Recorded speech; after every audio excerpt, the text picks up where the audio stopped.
Good morning. I'm Good speaking morning. with Reverend Canon Robert Bryant and Scot Crandal, Rector and Director of Music, respectively, of the Episcopal Parish of St. John the Baptist in Portland. And I guess I should add composer and writer of the new musical, The Voice of One.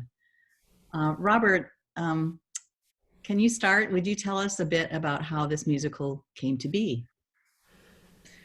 Well, I'm not sure it had a very holy beginning. It started over a glass of wine in my house when Scott and I were bemoaning the fact that we couldn't do a production of Les Miserables. We'd wanted to do a parish production of that. We couldn't get the rights.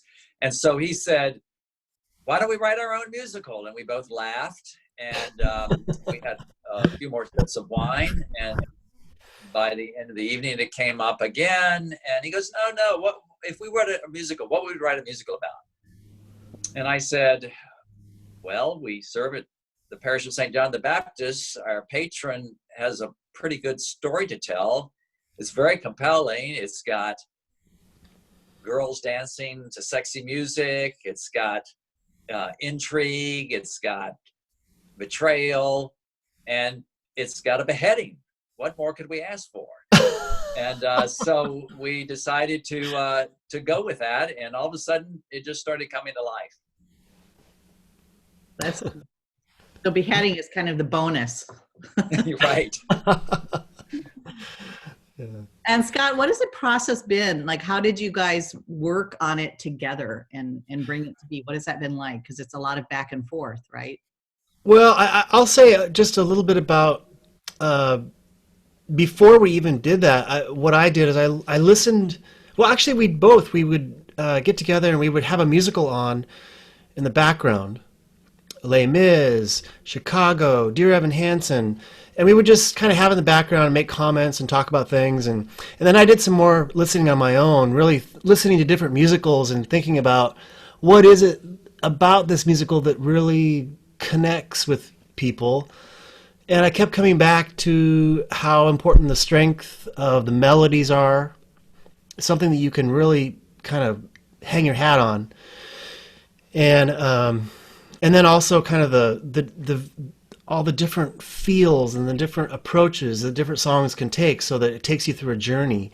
So I kind of had that in the back of my mind as far as musical composition, and then Robert started getting really inspired, and he started writing songs, like the lyrics for these songs, and he was so excited to tell me about the story behind this song, and he said, I didn't sleep last night. I was up at 2 a.m. and I was thinking about this song, and he would send it to me, and I just sat down and I come up with some different options, and we would sit around his piano at his house, and I'd play different options, and yeah, that sounds good, and so it was kind of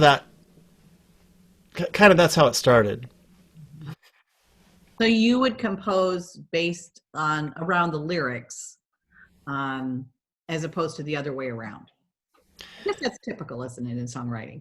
Yeah, I don't think it's always that way, but I think maybe it tends toward that, especially for musical theater, because you have to have a certain rhythm to the words in order for it to.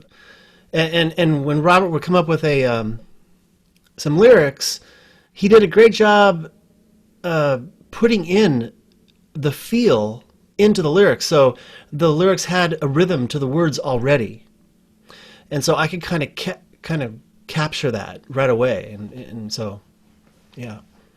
And it really has been a joint process, which has made it a lot of fun for me, because as he said, we sit there and he'd do different options, and I go, no, that's not edgy enough, or that's not lyric enough. And then he'd do something else, and I go, that's it. And then there were times where he'd come up with a melody or something, and he goes, these words don't fit the meter here. Can you rework that? And yeah. So then I'd come back and get something. So it really has been a partnership that way. So what will people hear on Sunday morning? Because we're introducing this in our 10 a.m. worship on Zoom. And what can people expect to hear? Well, it's not exactly what we wanted them to. We wanted them to experience a production of the first two scenes, because this coming Sunday, our parish is celebrating the Nativity of St. John the Baptist. And the first two scenes are about the prophecies of his birth and that birth, and that's the part of the musical we finished.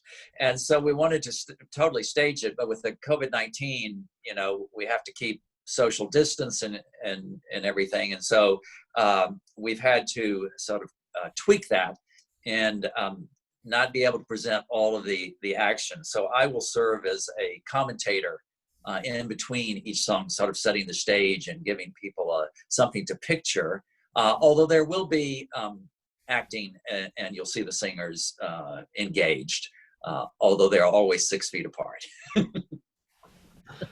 Yeah. And what we did is that we did a recording session in advance of all the songs. And so the songs are really well recorded. And then we had them, act out the songs. So we get great audio and great acting going on. So, yeah, I mean, we have premiered a few of the songs already during liturgy, and that was great. And that's what we wanted to do it again, but we couldn't do that. So this is the next best thing. And we've had a lot of fun doing it. Yeah. And what's next, Win? What is your hope and wish in terms of when the whole kit and caboodle will be staged and ready to enjoy? Well, the first thing is we have to finish writing it, and Robert's pretty much done his part, and now I'm working on the music, but it takes a while. So that's the first thing. But if we were to think in the best of all possible worlds, then what would you say, Robert? Well, I mean, it would be great if we could do it next winter, like in early January, February. But that's a tall order.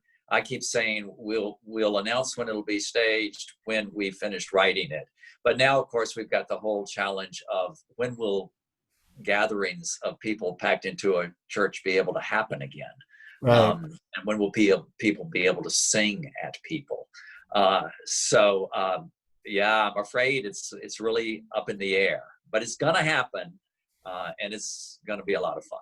Like a lot of babies conceived in COVID and baptized afterward. Right. Well, thank you for doing this. Thanks for your time. And again, everybody watching, just know that these couple scenes of the musical will be a part of our 10 a.m. Sunday Zoom worship, and you'll see meeting details for that in the post below.